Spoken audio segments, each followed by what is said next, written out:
Boa noite para todos os que estão conosco aqui. Um prazer imensamente grande poder retornar para mais um episódio da nossa série, que trata de assuntos tão importantes para a nossa vida, que são os assuntos referentes aos aspectos da chamada vida afetiva. Algo que transcende unicamente a questão sexual, mas que abraça todos os aspectos da afetividade humana.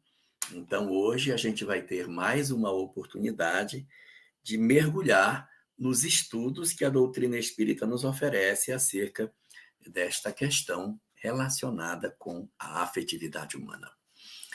E nesse sentido, nesse aspecto em particular, hoje nós vamos tratar de um tema específico.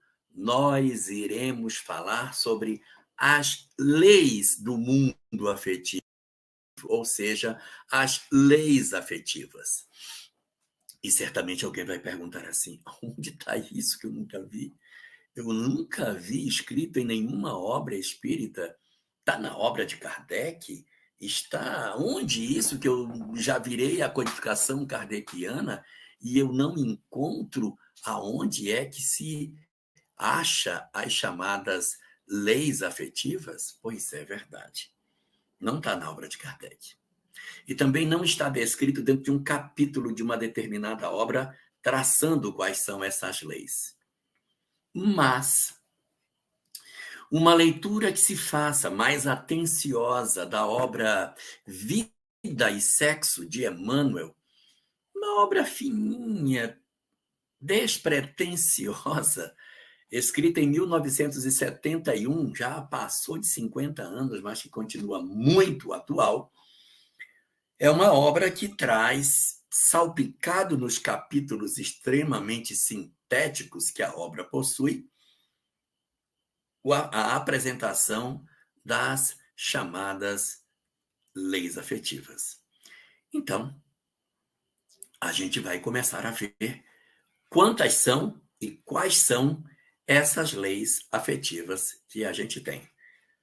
Prepara lápis, prepara a caneta, prepara o papel, porque a gente vai começar a desenhar o que é que Emmanuel nos oferece de informação sobre a dinâmica da vida afetiva, observada em ângulos diferentes da nossa sexualidade. E aí a gente vai defrontar com a primeira dessas leis. O número 47 que tem aqui, não se assustem, não. É porque eu estou colocando todos os slides numa única apresentação. Então a gente está começando no 47 porque nas duas lives anteriores a gente consumiu os 46 slides que estão ocultos. Então vamos lá.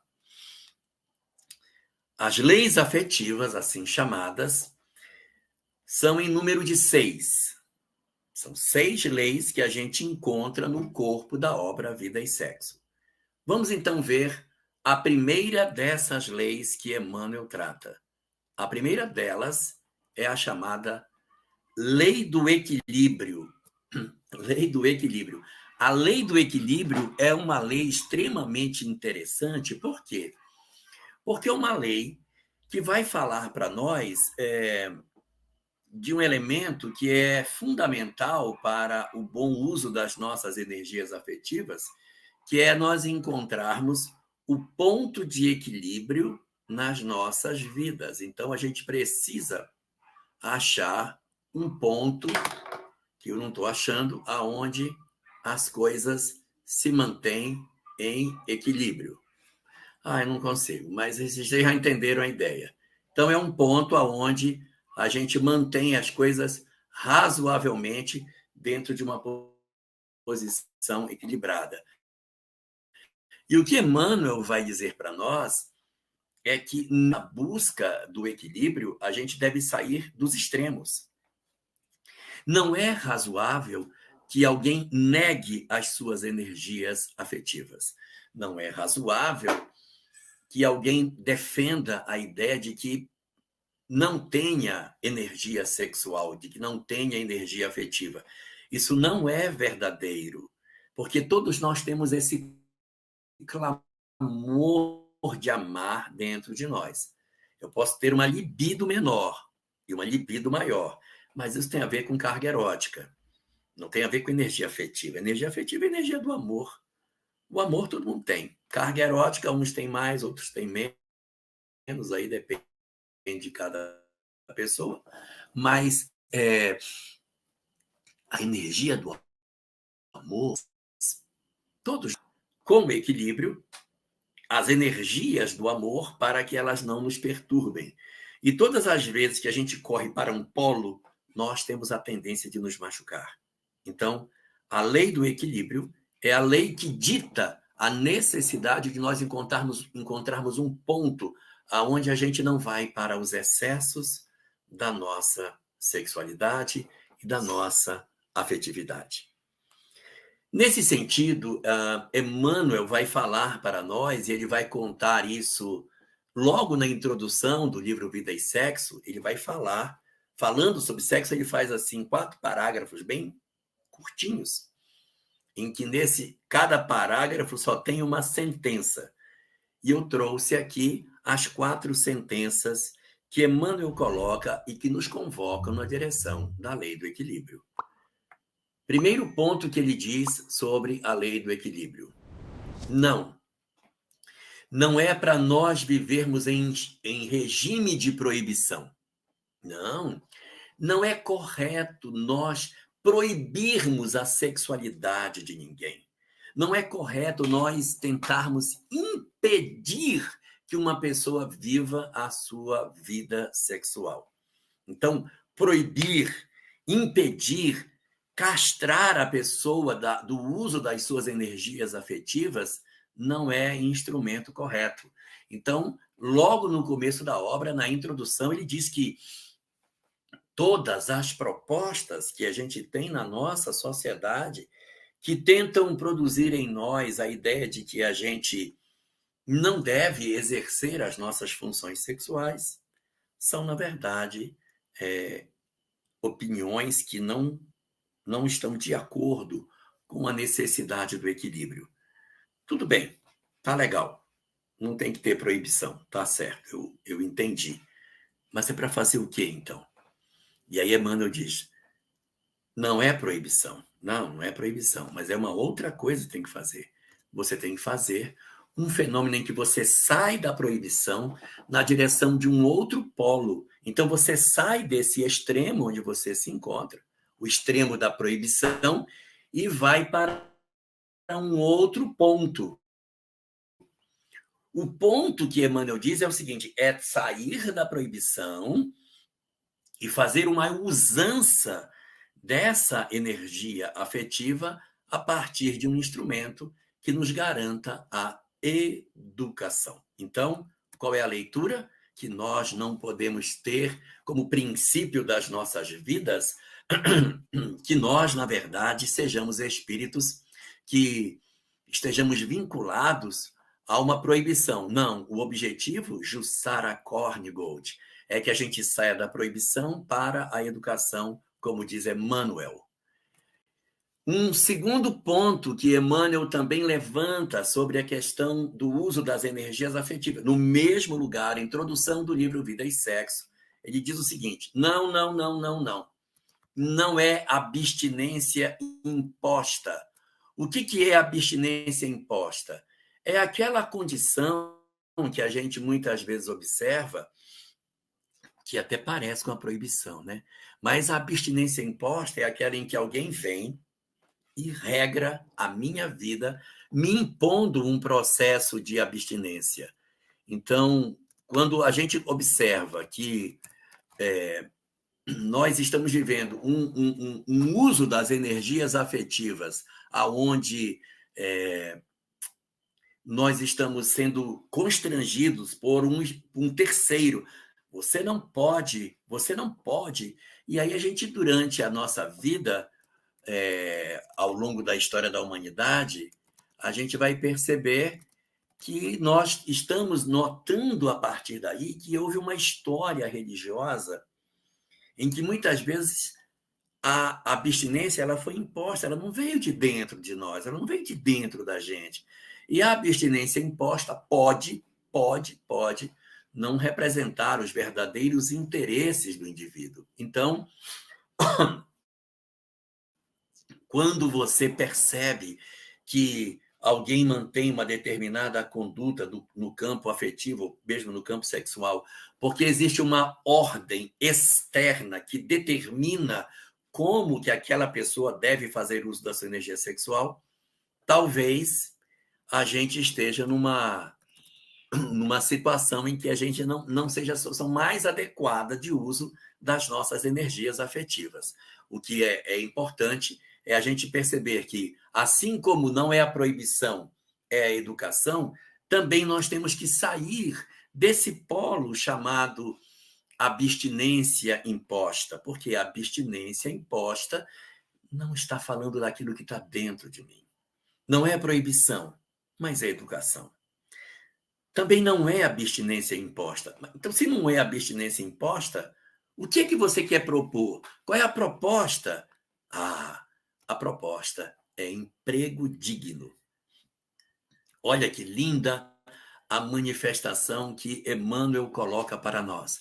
Não é proibição, é educação, educar-se. Não é abstinência imposta, mas é emprego digno, com o devido respeito aos outros e a si mesmo. Assim está escrito por Emmanuel na sua obra. Com o devido respeito aos outros e a si mesmo. Então é emprego digno. Eu vou escolher alguém para ser o meu parceiro, alguém que eu vou escolher para ser o meu companheiro de vida.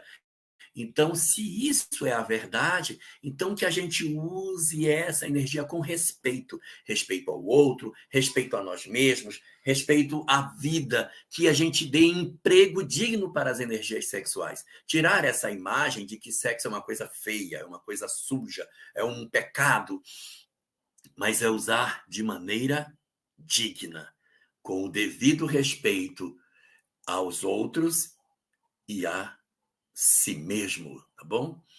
Então, a gente vai, a partir daqui, compondo uma leitura de como é que é essa lei do equilíbrio.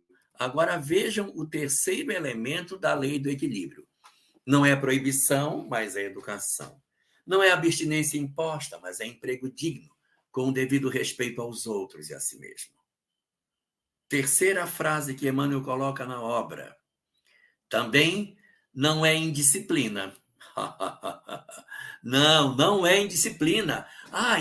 Então é para eu sair vivendo a minha vida. Se já que não é proibição, então eu vou sair para a vida, para viver, para usufruir das minhas energias afetivas com várias pessoas, sem ter nenhum tipo de preocupação com nada. Se verdadeiramente ver as minhas energias afetivas sem uma preocupação efetiva com o respeito aos outros e a mim mesmo, então tem alguma coisa errada.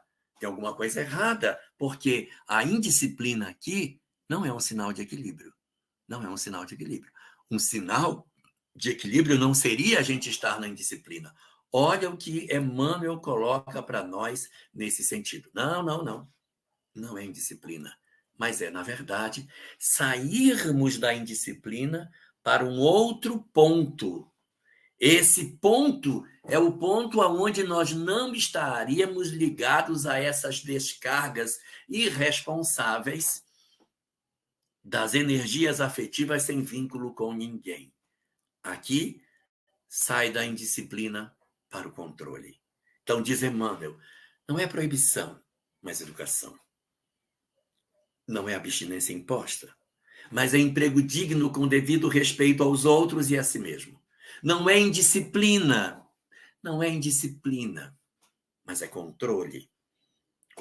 Controlar as suas energias para que elas não sejam indisciplinadas, para que elas não mostrem que nós estamos à deriva na vida, num processo de carência absurdo em que eu tento compensar as minhas carências com a multiplicidade de parceiros que eu tenho. No fundo, no poço profundo da promiscuidade existe uma alma que soluça de carência afetiva e que tenta compensar a profunda carência que tem com o exercício da sua sexualidade, da sua afetividade, entregando-se a diversas pessoas como uma forma equivocada de tentar preencher um vazio profundo que existe dentro da alma e que a pessoa tenta compensar através do exercício equivocado da sua afetividade. Então não é indisciplina, mas é controle. E também existe uma quarta observação de Emmanuel. Não é impulso livre. O que é o impulso livre? O impulso livre. O impulso livre é essa coisa nossa de me deu um instinto, eu vou atrás, como se nós fôssemos animais. Como se nós não pudéssemos eleger parceiros dentro de uma comunhão de ideias, de uma cumplicidade de ideais e fazermos nas nossas vidas um processo profundamente doloroso a partir da hora em que nós escolhemos as pessoas para dividir conosco a existência física sem nenhum compromisso de ideias. Quantas dores se escondem por trás dessa experiência? Eu escolho meus parceiros pela forma física, pelo vigor físico, pela beleza estética que eles tenham. E depois eu descubro que essas pessoas às vezes são desequilibradas, possuem graves transtornos do ponto de vista emocional. Caio em relações tóxicas, relações agressivas, violentas, que às vezes terminam de maneira profundamente violenta, exatamente porque a gente não soube dar um direcionamento melhor para as nossas questões afetivas. Então, nesse sentido, não é impulso livre.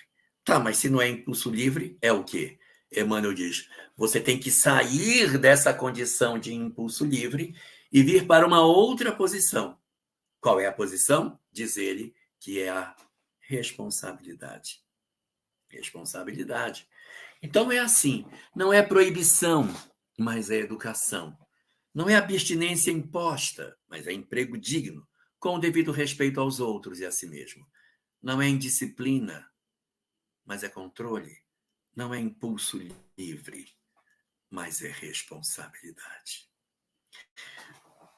Não sei se todos perceberam como é que Emmanuel compôs o texto.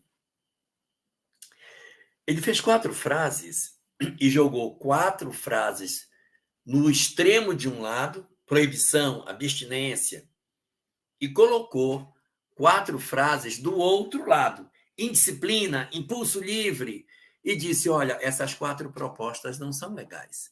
A gente tem que procurar um outro ponto. Mas observe que o ponto que ele propõe não é o outro extremo. Não é lindo isso? Porque poderia ser, não é proibição, é impulso livre. Aí é outro extremo. Mas a virtude não repousa no extremo. O Buda mesmo já dizia para nós que a virtude vive no meio. A virtude está no meio. Cadê o meu elemento que não para no lugar? A virtude, ela vive no meio. Aqui, ó. Eu não consigo. Eu tremo muito. Não consigo. Teria que ser uma coisa com 2 metros de altura para eu conseguir botar. Então, a virtude, ela não está nos extremos. A virtude está no meio. Se eu tenho deste lado, se deste lado está o orgulho, aqui é o orgulho. O que está desse lado? No oposto do orgulho. Aí muita gente vai dizer, a humildade não é. Se o orgulho está nessa ponta, nessa outra ponta está a subserviência. Aquela condição de ser pisado, esmagado e não conseguir reagir. Isso não é humildade. Então, a humildade está onde? A humildade está no meio. Não vou soltar que toda vez cai. Ó. Então, não é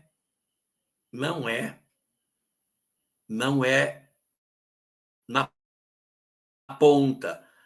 A humildade está no centro. Então, a virtude está no meio, já dizia o Buda. Então, se a gente for perceber aqui neste quadro que o Emmanuel nos coloca, repito, na introdução da obra Vida e Sexo, a gente vai perceber que a proposta de Emmanuel está concentrada nesses 4 termos lançados no ponto central dessa discussão. Então, o que ele propõe como equilíbrio? Educação, emprego digno, controle e responsabilidade. Esquece o resto. Eduque sua sexualidade. Educar. Esquece as pontas, esquece. Vamos educar as nossas energias afetivas. Vamos nos educar. Como é que a gente se educa? Se observando, se conhecendo, notando os equívocos que cometemos, tentando corrigir. Emprego digno. Como é que eu faço emprego digno? Quando eu escolho as pessoas para estar junto comigo, de maneira que eu não desrespeite nem a mim mesmo, nem ao outro. Quando eu elejo para meu parceiro na vida alguém que me completa do ponto de vista afetivo, do ponto de vista emocional, eu não escolha os meus parceiros unicamente pela libido, mas que eu consiga promover em mim uma transformação do meu eu, de tal forma que eu consiga fazer a eleição do meu parceiro a partir de uma leitura do que é bom para mim, do que é bom para ele, sem agredir ninguém, sem humilhar ninguém, sem prostituir alguém pelos meus interesses. Então, com o devido respeito ao outro e a si mesmo. Então, às vezes, a gente pode se relacionar com alguém e a relação é extremamente sexualizada, muito violenta, até agressiva. Então, a gente tem que procurar estar atento para que isso não aconteça. Terceiro, o controle. Sim, controle mesmo.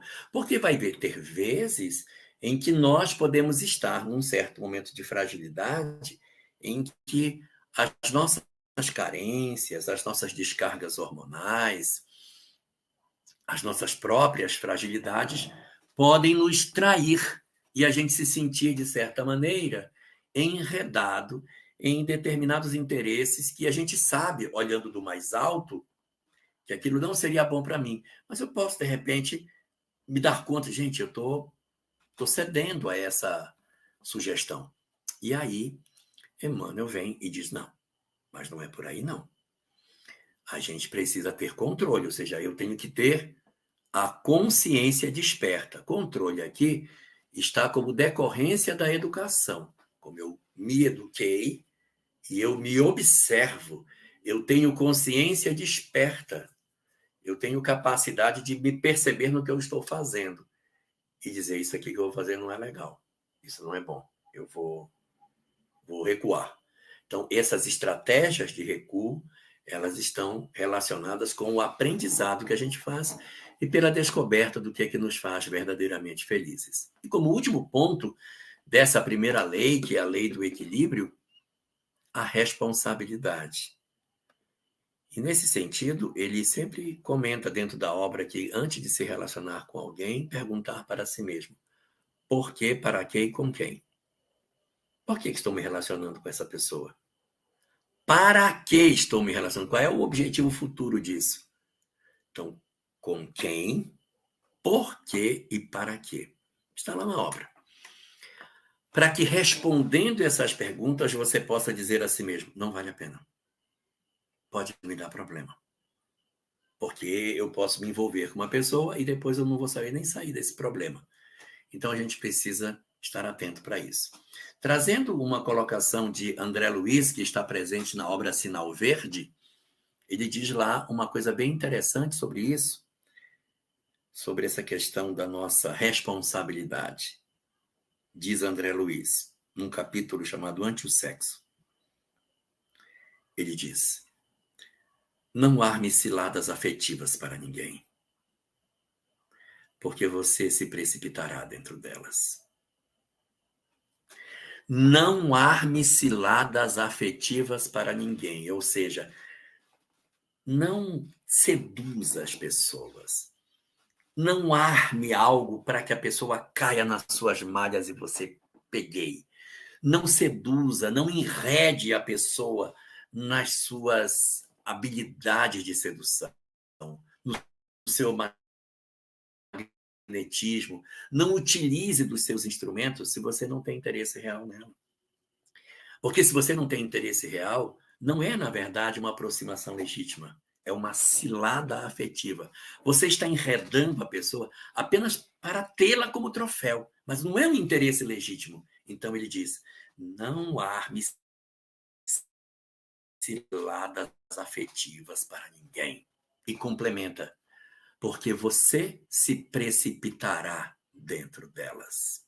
Imagina, eu faço aquela coisa que a gente fazia muito na pré-história, cavava um buraco, né?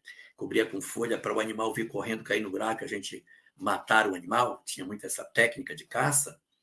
A gente às vezes faz isso. Arma, prepara tudo para predar a pessoa e ele diz: cuidado, porque você é que se precipitará dentro da armadilha que você montou. E a gente cai nessa armadilha porque as entidades obsessivas que rondam as nossas mentes estão demais interessadas em promover o nosso desequilíbrio, a nossa queda. Então, ao perceberem que nós estamos nos envolvendo com alguém e que aquilo pode ser motivo de escândalo, ou que aquilo pode motivar uma destruição da vida de alguém, ou a vivência de uma experiência profundamente infeliz, eles podem induzir alguém a passar o sinal vermelho. E aí, uma vez feito, nós estamos enrolados, porque nós somos senhores dos nossos pensamentos, mas somos escravos dos nossos atos. Nós somos escravos do nosso. Enquanto eu estiver pensando em algo, eu ainda consigo, de alguma maneira, evitar as consequências diretas do problema. Mas quando eu ajo, eu não tenho mais como desfazer o feito. E até a questão do próprio pensamento é uma disciplina que a gente vai passando, aprendendo a ver que isso não é o melhor e fazendo as mudanças necessárias no nosso mecanismo evolutivo para que a gente aprenda. Então, esqueçamos as palavras das pontas e fiquemos apenas com as que estão no centro: educação, emprego digno, controle e responsabilidade. Então, nesse sentido, as leis afetivas encontradas na obra de Emmanuel, que são em número de 6, nós temos como primeira lei a lei do equilíbrio. E temos uma segunda lei. A segunda lei é a lei da reciprocidade. O que é a lei da reciprocidade? Lei da reciprocidade é o que acontece conosco na medida em que a gente não anda nessa faixa central da educação, do controle, da responsabilidade, do emprego digno, com o devido respeito aos outros mesmos. Quando nós fugimos dessa faixa central, corremos para as pontas, nós entramos num processo de desobediência. As leis que se seguem são todas elas decorrentes da desobediência. A primeira, a lei do equilíbrio, é quando a gente consegue manter o uso das nossas energias dentro de uma faixa satisfatória emocional.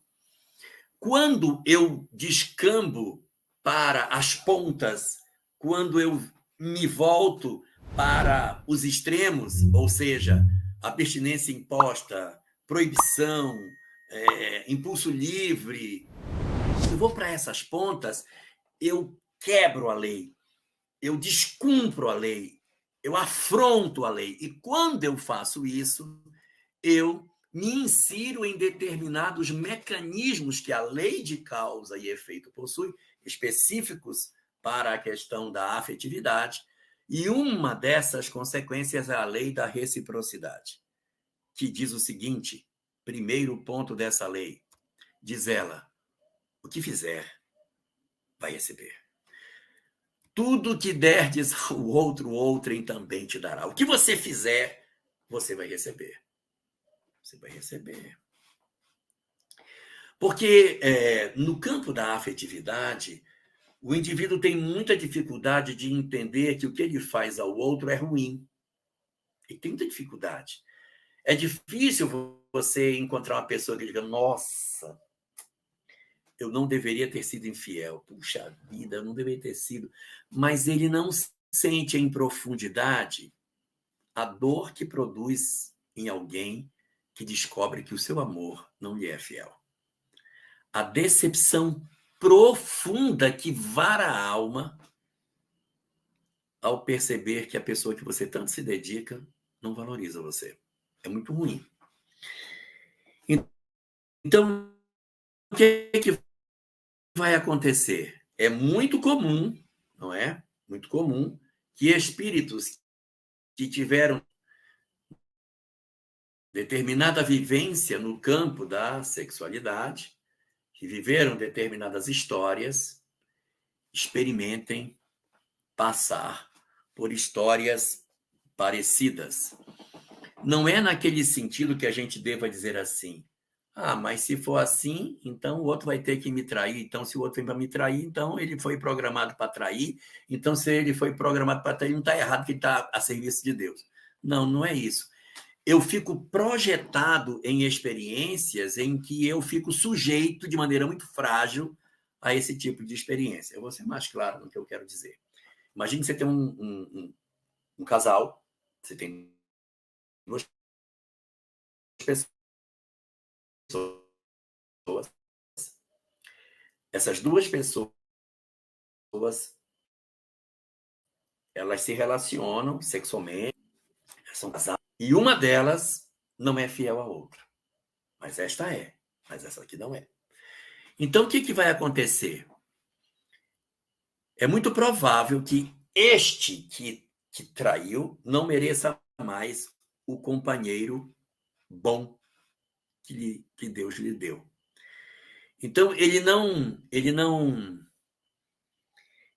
fez, na verdade, ao outro todo o bem que poderia fazer. Então, ele perde a concessão de estar ao lado dessa pessoa.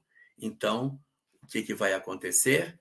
Uma das consequências da lei de reciprocidade, o que você fizer, você receberá. Então, você tem aqui o lado negativo dessa história, ou seja, e a Camila está lembrando aqui, inclusive, o que você fizer de bom vai contar como bom, e o que você fizer de ruim vai contar como ruim. Então, digamos que eu tenho esse casal, ele ou ela, sei lá, que tanto faz, esse parceiro trai, esse parceiro não trai. Então, o que ele fez, ele vai receber. O que ele fez? Ele foi leal, foi companheiro, foi cúmplice, ele amou, ele se entregou, então ele vai receber por conta disso. A lei de causa e efeito vai entregar para este que aqui está, as experiências que sejam compatíveis com as suas vivências. Então, ela pode até nem merecer mais ter esse parceiro. Pode merecer ter outro parceiro, mais cúmplice, mais amoroso, mais verdadeiro. Um parceiro que lhe seja realmente alguém que constrói com ele uma história de reciprocidade. E esse que traiu? Não, quem traiu era esse. E esse que traiu? O que vai acontecer com esse que traiu? Esse que traiu, ele vai receber da vida o retorno daquilo que ele fez. Então, o que eu faço de positivo, no caso, o parceiro que faz as coisas de maneira mais saudável, ele vai receber a consequência do que ele fez saudável. O que não foi, pode perder a concessão do reencontro com o companheiro que esteve com ele. A Márcia está perguntando que se a pessoa for infiel e a pessoa se arrepender logo após. Isso é maravilhoso, sabe, Márcia? Porque o objetivo da lei de causa e efeito não é punir as pessoas. O objetivo da lei de causa e efeito é educar as pessoas. Então, eu já dei esse exemplo outras vezes, mas eu vou dar de novo. Imagine que você tem uma pessoa que tem um padrão aqui de conduta. Tem um padrão de conduta. Um padrão de conduta aqui. E aí ele vai vivendo dentro desse padrão baixo de conduta. Aí ele se esclarece. Nossa, eu não devia ter feito isso. E ele começa a subir. Ele começa a subir e ele melhora significativamente. Quando ele fica velho, ele já não pensa mais como ele pensava quando jovem. Seria incapaz de trair, seria incapaz. Nossa, foi um vacilo horrível que eu fiz. E, ao mesmo tempo em que considera de maneira equivocada,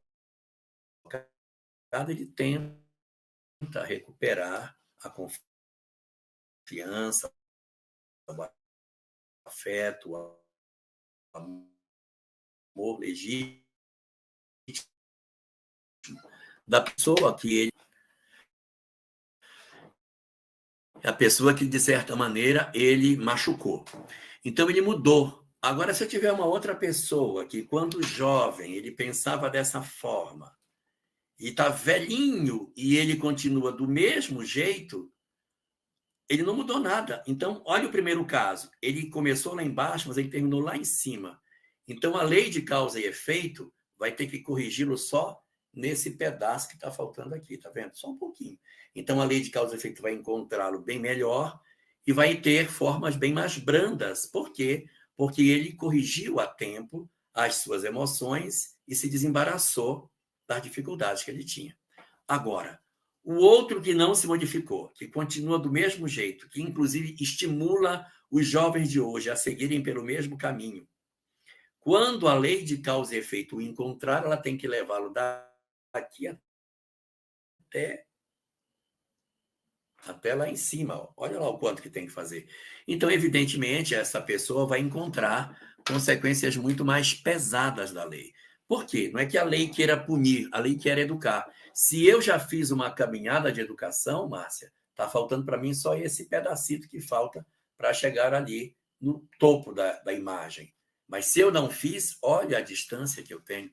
Então, se corrigir no meio do caminho ajuda bastante. Então, tudo que você fizer, receberá. 2. A regra qual é, então? É não fazer para não receber. Você não quer experimentar desamor, abandono, relações frias, relações amargas? Então não faça para o outro. Porque o que acontece muitas vezes? Nós achamos assim, é? Quer dizer, então, que ele me trata mal, pois eu vou tratar mal ele também. Então, como ele me trata mal e eu trato mal ele também, o que vai acontecer? Qual é o mérito que eu tenho de ter um bom parceiro? Eu tenho o mérito de ter um bom parceiro? Mas o meu parceiro foi muito ruim. Não, tudo bem, eu quero saber você. Como é que você se comportou dentro da relação? Porque é importante saber como é que você se movimentou na relação que você mantinha. Então, se você não quer ter uma relação com desamor, não exerça desamor. Não seja uma pessoa fria. Não seja uma pessoa vingativa. Porque se você fizer isso, você não demonstra para a lei de causa e efeito que você está em condições de receber um parceiro em melhores condições espirituais. Você acaba se condenando a ter, de repente, experiências assemelhadas àquela que eu tive. Aí, nossa, mas é a terceira encarnação que eu tenho e eu só pego o marido bucha. Puxa vida. Nem é o mesmo espírito, mas eles são tudo parecido. Mas é porque, de certa maneira, eu talvez não tenha feito um movimento positivo de saída. Eu na verdade,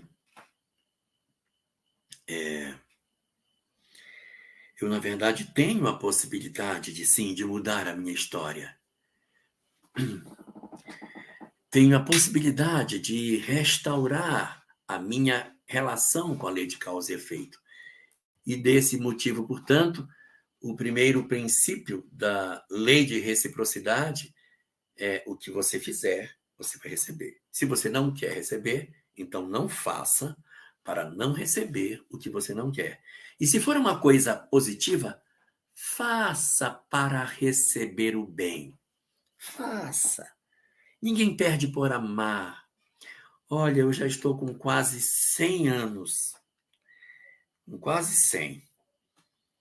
E nunca vi em nenhuma reunião mediúnica ou em nenhuma obra que eu já tenha tido a chance de ler, nenhum espírito que apareça numa reunião mediúnica ou numa obra espírita para dizer, gente, eu errei porque eu amei muito. Não existe. Ninguém erra por amar demais.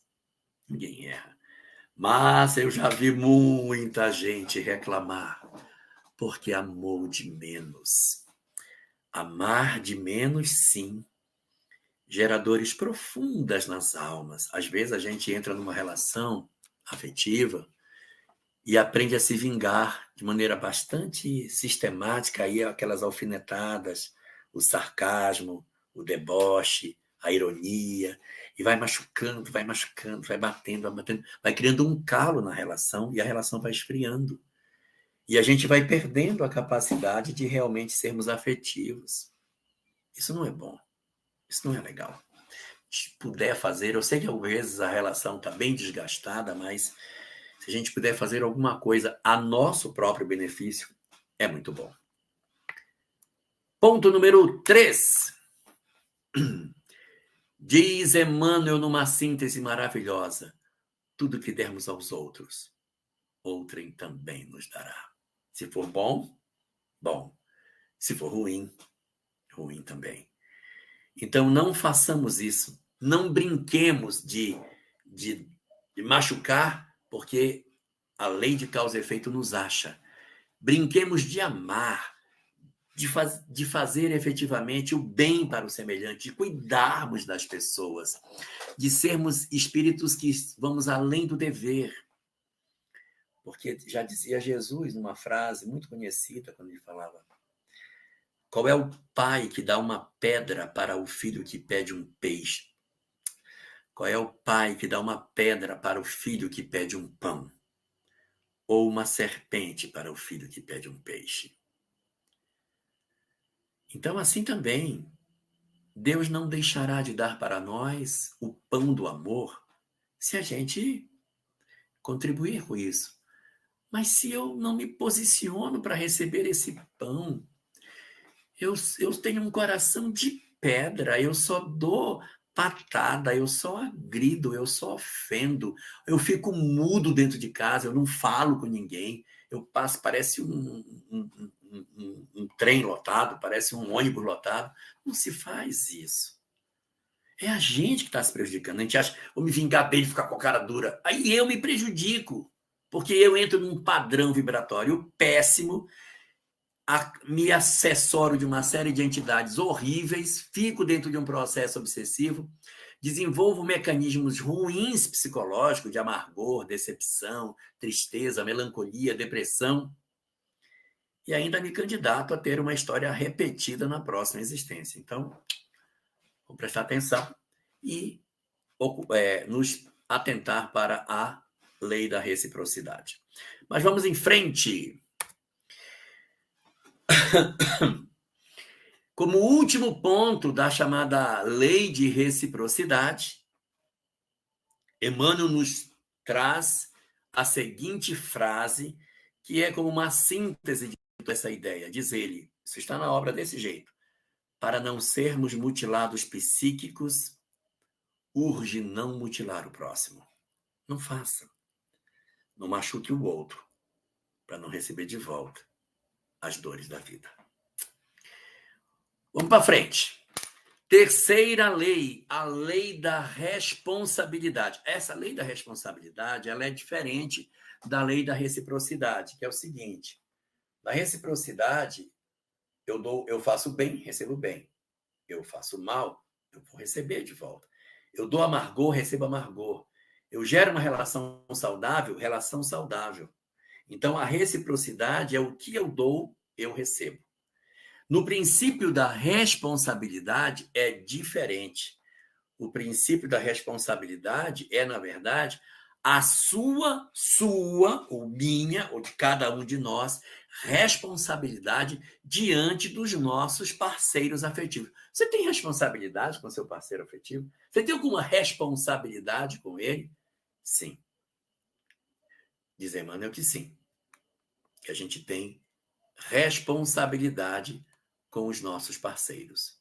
E aqui diz ele: quando, por algum motivo, você abandona a outra pessoa sem causa justa, você assume parcela de responsabilidade diante daquilo que o outro venha a fazer. Então, ele diz assim, eu tenho duas pessoas, elas estão em um relacionamento. Quando um relacionamento se estabelece, existe uma troca de energias entre ambos. Existe uma troca de energias entre os espíritos que estão vinculados. Estão vinculados a uma troca de energia. E aí, A está entregando energias para B e B está entregando energias para A. Num dado momento, A se retira da relação. B continua doando energia, mas A não entrega mais. A já está interessado em outra pessoa. E aí esse aqui continua entregando, aí ele se retira. E sem causa justa, ele se retira da relação. Quando isso acontece, nós assumimos parcela de responsabilidade diante do companheiro.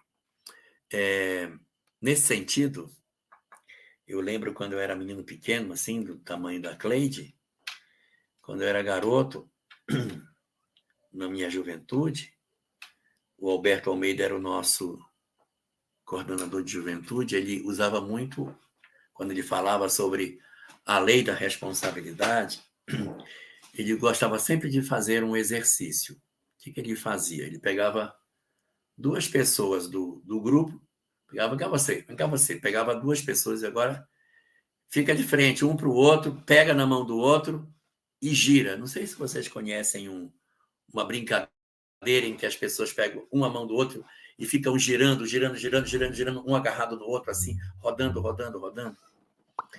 Então, lá na minha terra chama de currupio, não sei como é que chama para ele.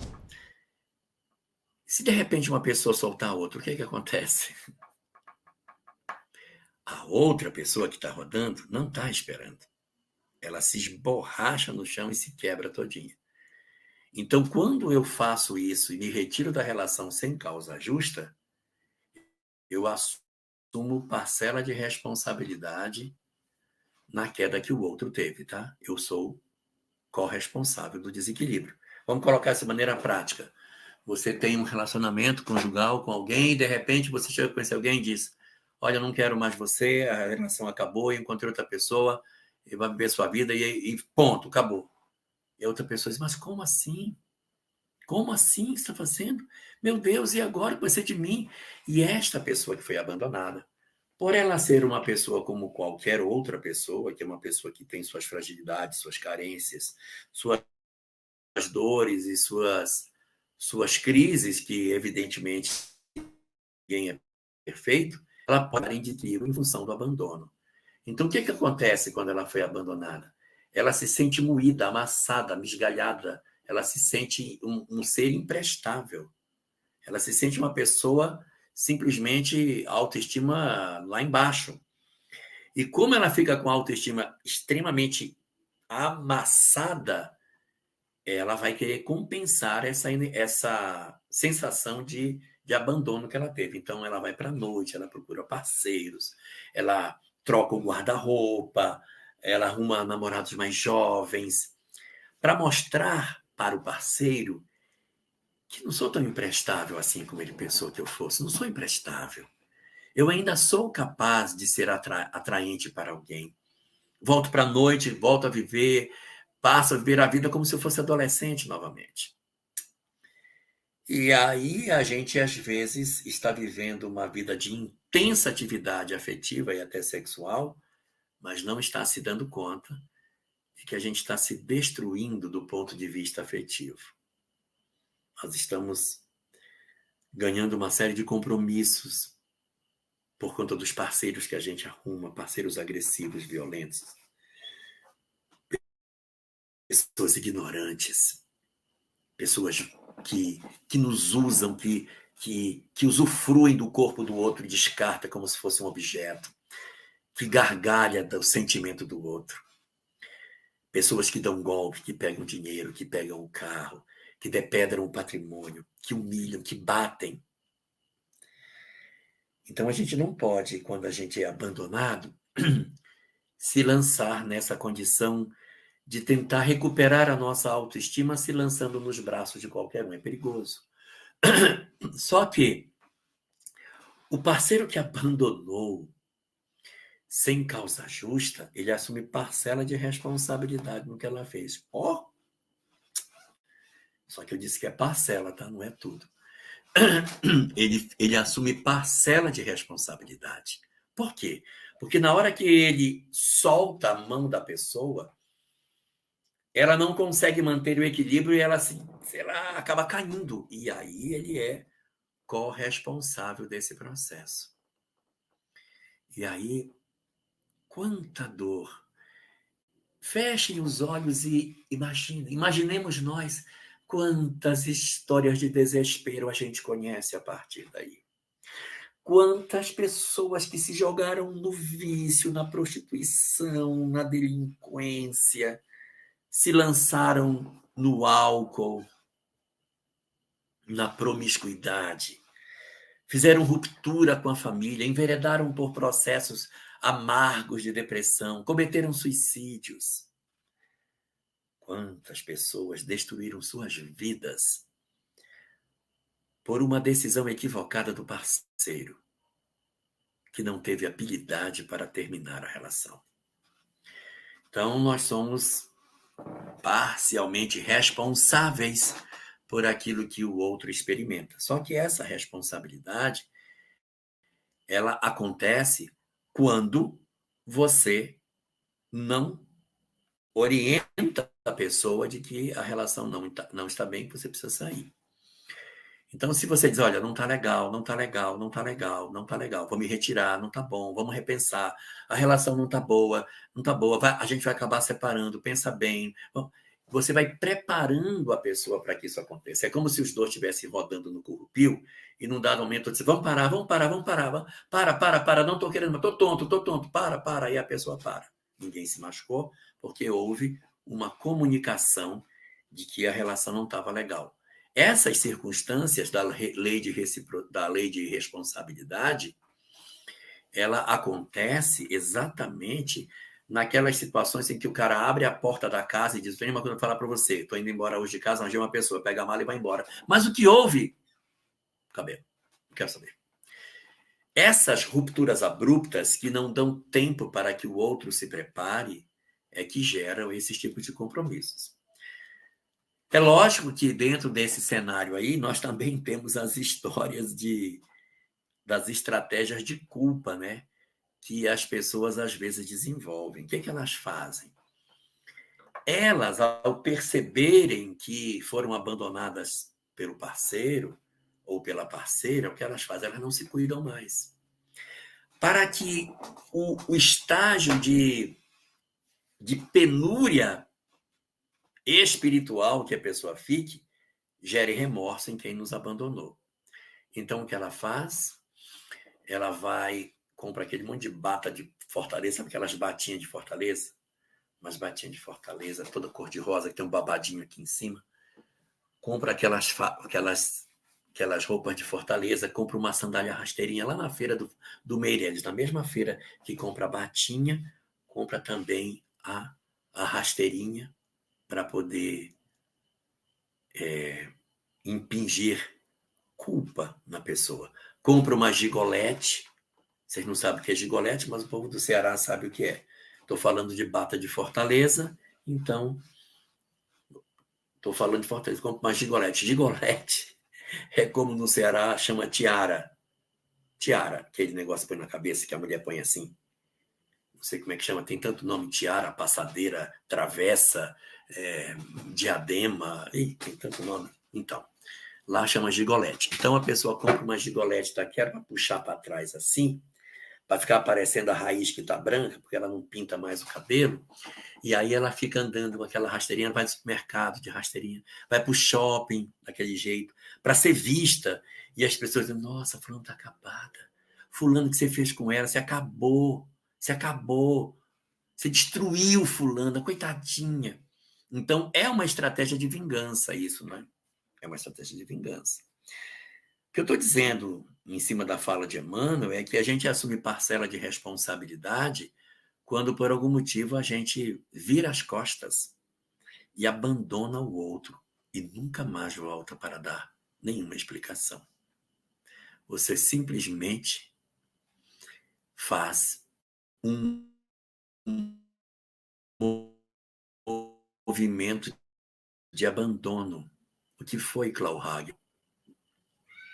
A gente vai ver a sua pergunta daqui a pouco, para eu poder tratar melhor, tá bom?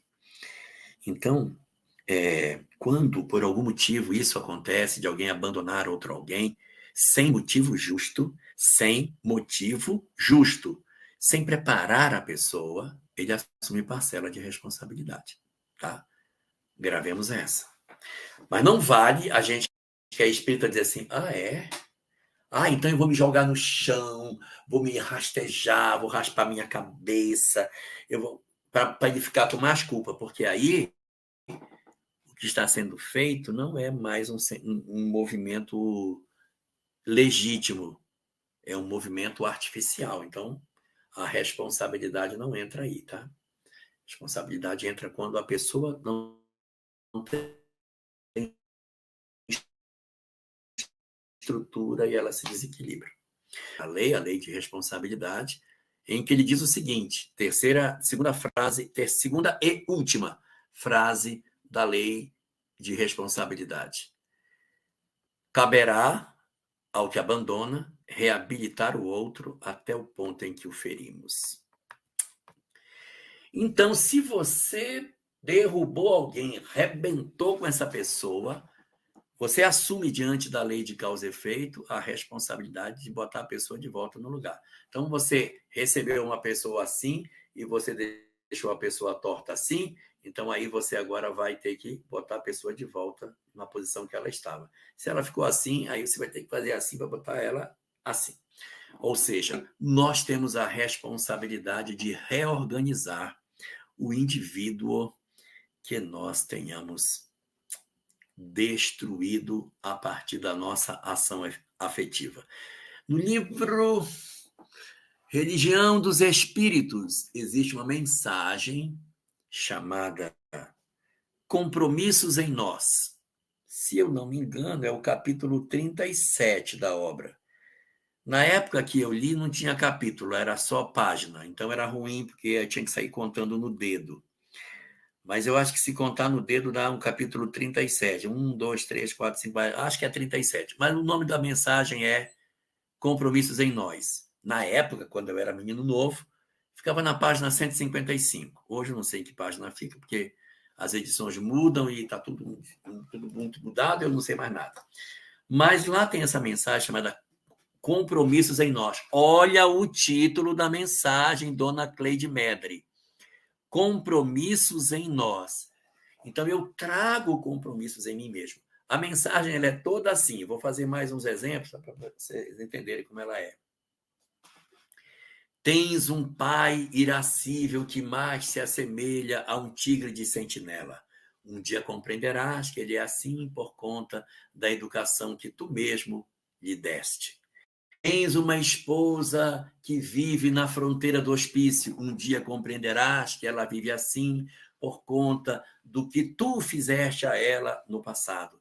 Tens uma filha que não ouve teus conselhos e por isso vive experiências profundamente desequilibrantes. E aí ele diz, um dia compreenderás que ela é a jovem que no passado colocaste lama escorregadia nos seus pés para que ela caísse. Estão percebendo? A lei de responsabilidade, educou mal uma pessoa, agora ele é o pai dela. Educou mal no passado a moça, ele corrompeu a menina, agora ela é a filha dele que ele tem que arrumar.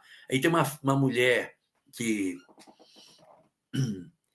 vai acontecer esse processo de desconstrução das nossas vidas. Então, vocês vejam lá depois esse capítulo, Compromissos em Nós, que vai ter as consequências disso.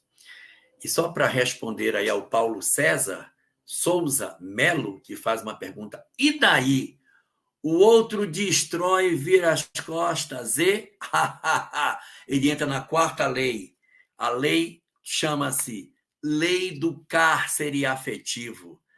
A lei do cárcere afetivo, meu querido Paulo César, você não falte no mês que vem, porque das 6 leis, a gente abordou 3 hoje, A gente vai abordar as 3 outras na próxima live, aonde nós falaremos da lei do cárcere, porque toda vez que você faz mal a alguém afetivamente, você engana alguém, você rouba do outro a confiança que ele tinha, ou você mata no outro a certeza de que o amor existe. Você matou ou você roubou. Quem mata ou rouba é o quê? É delinquente. Então, quando a pessoa é delinquente, o que vai acontecer com o delinquente? A delinquência afetiva, o cara ele faz o saque afetivo, e como ele faz o saque, eu não vou contar, porque vai ser só semana que vem, que vocês vão saber, porque senão o tempo não vai dar.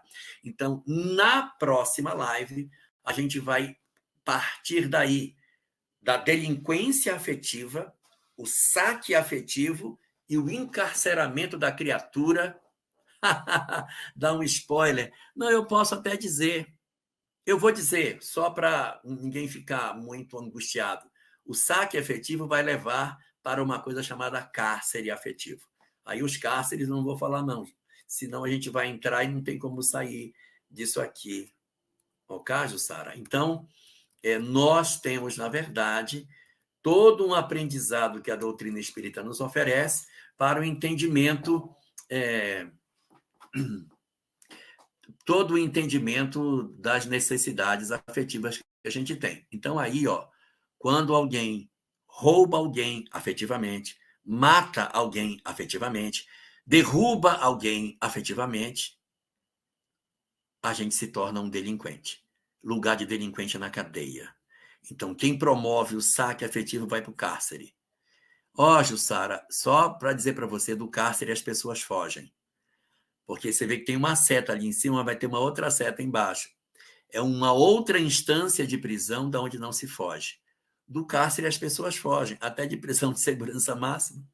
Então, do cárcere foge. Mas da outra que vai vir depois, não tem como sair, aí está preso. Aí já era para ele. Pelo menos nessa existência vai ficar preso. Do cárcere, às vezes, a gente consegue fugir. Tá bom? Nós vamos passar para a nossa fase das perguntas, para a gente poder responder aos nossos queridos companheiros que estão conosco aqui. Tá bom? Então, cadê Cleide?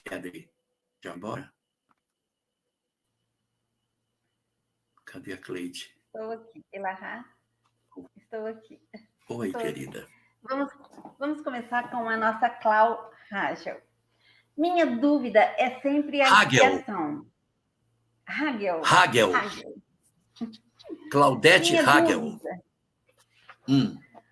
Vamos lá. Minha dúvida é sempre a expiação. Ela é obrigatória?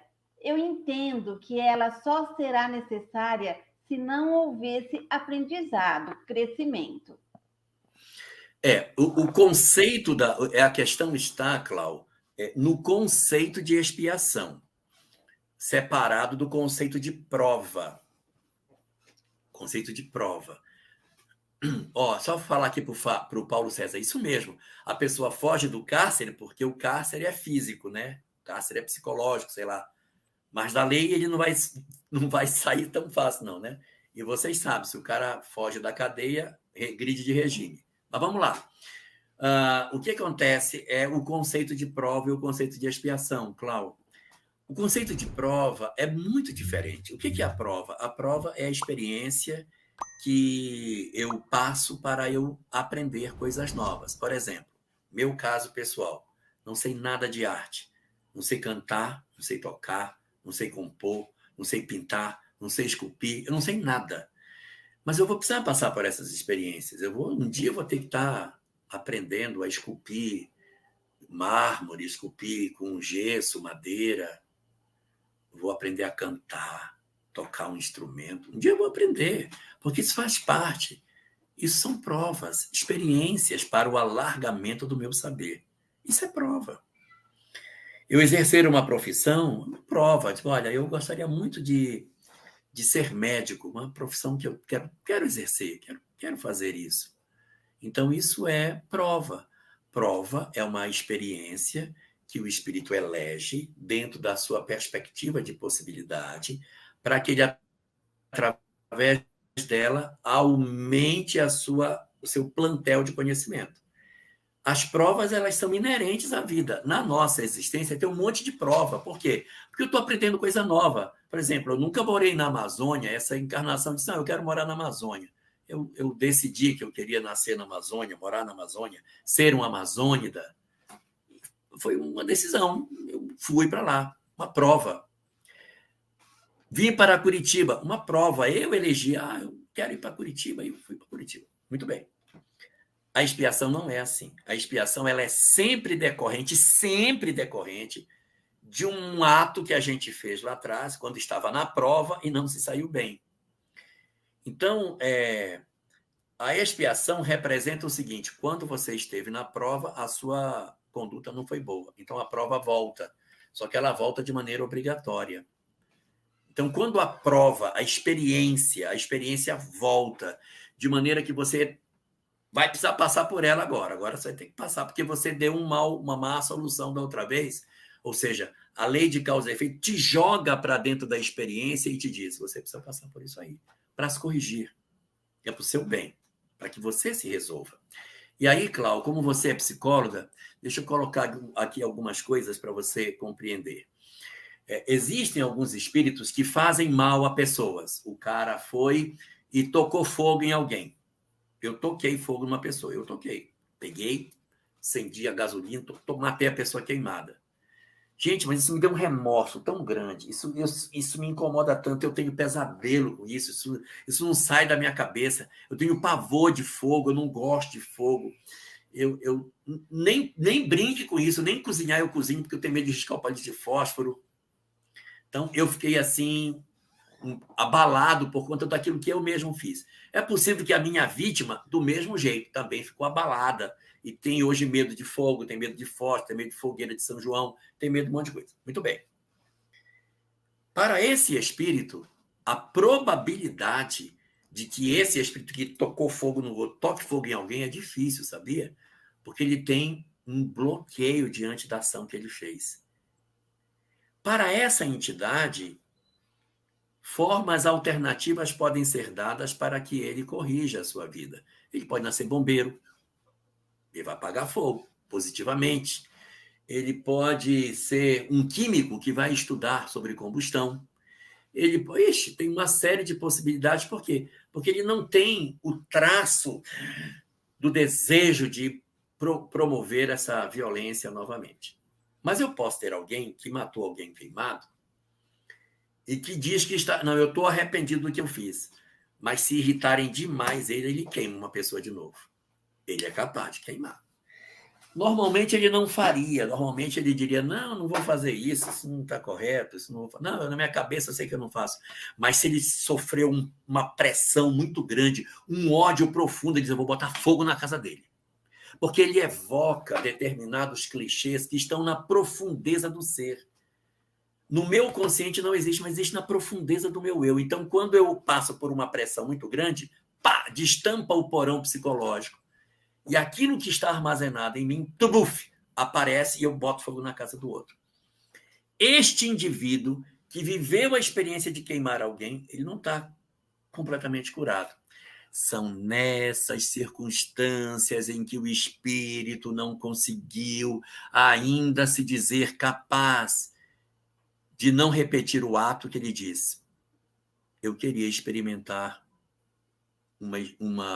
aquilo mesmo que eu fiz. Então, não é para todo mundo que queimou alguém que vai ser queimado. Mas esse que queimou e que traz ainda o traço, ele diz assim, eu queria resolver essa pendência, eu queria tirar de mim essa ideia de queimar. Eu preciso que isso fique gravado em mim, que é muito ruim.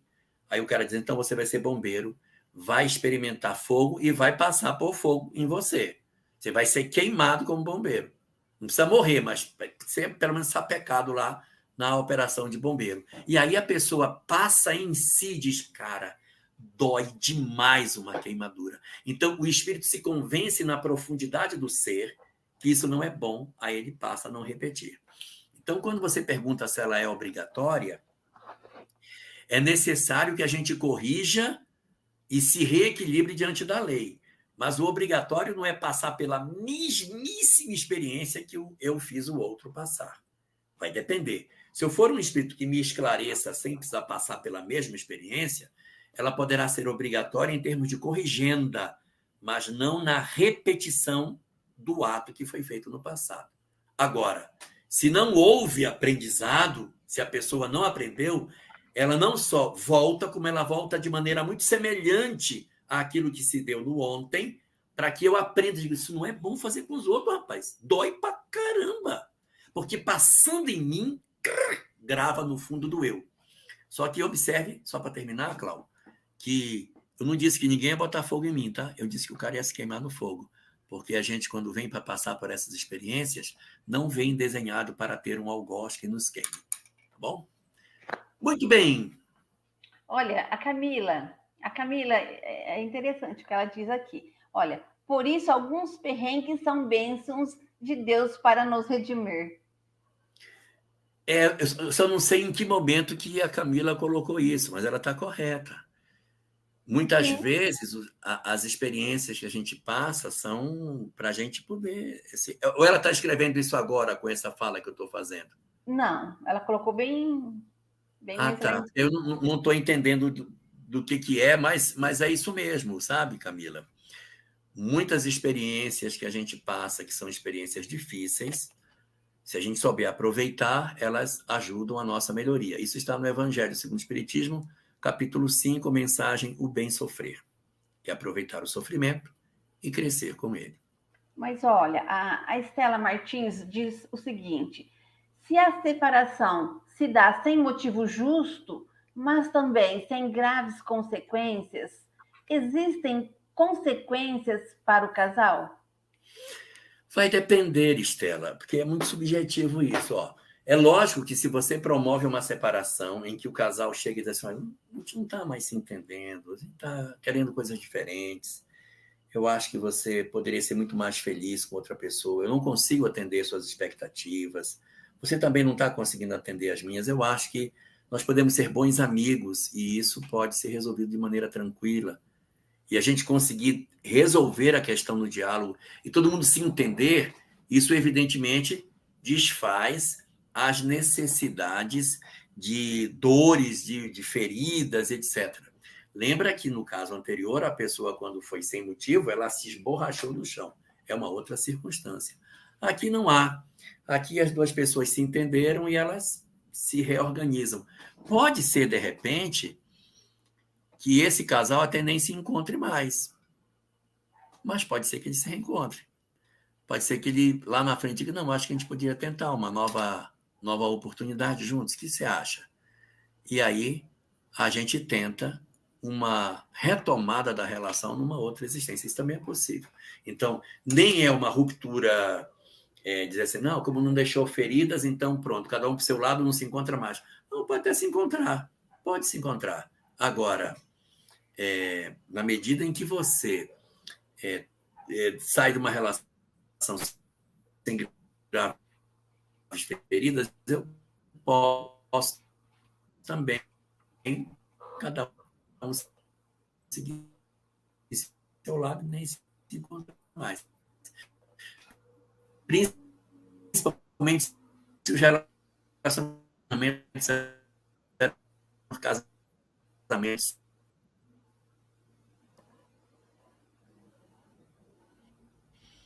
Oi. Ela tá travando. Eu voltei. Tá travando. Está travando você.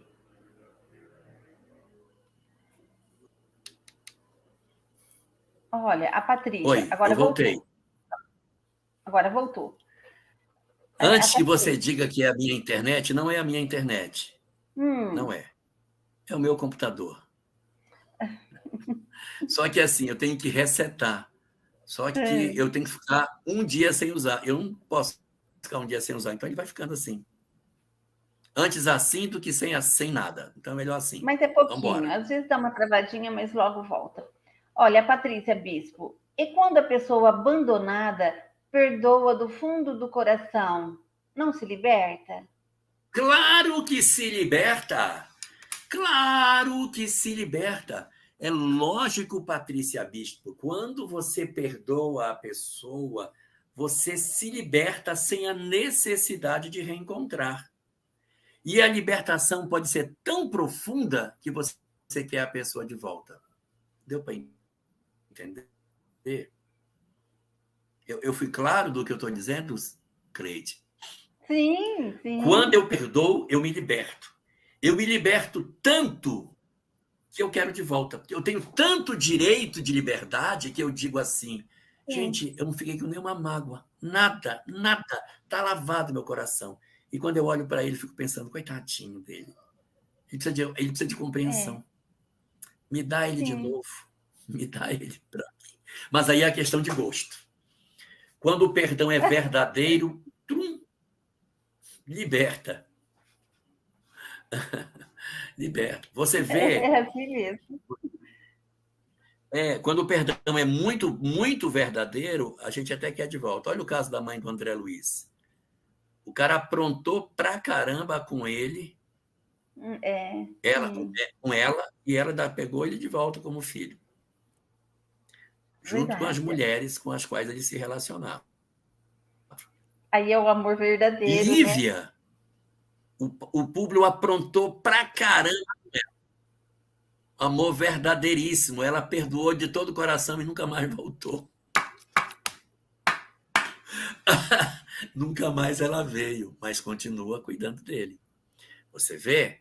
Então, quando a gente perdoa, a gente está livre, inclusive para escolher a pessoa de volta. Nossa. Então vamos lá. Agora nós temos aqui o Edmilson Silva. Elahá, você descreveu o que eu passei com o meu companheiro. Hoje ele está no plano espiritual.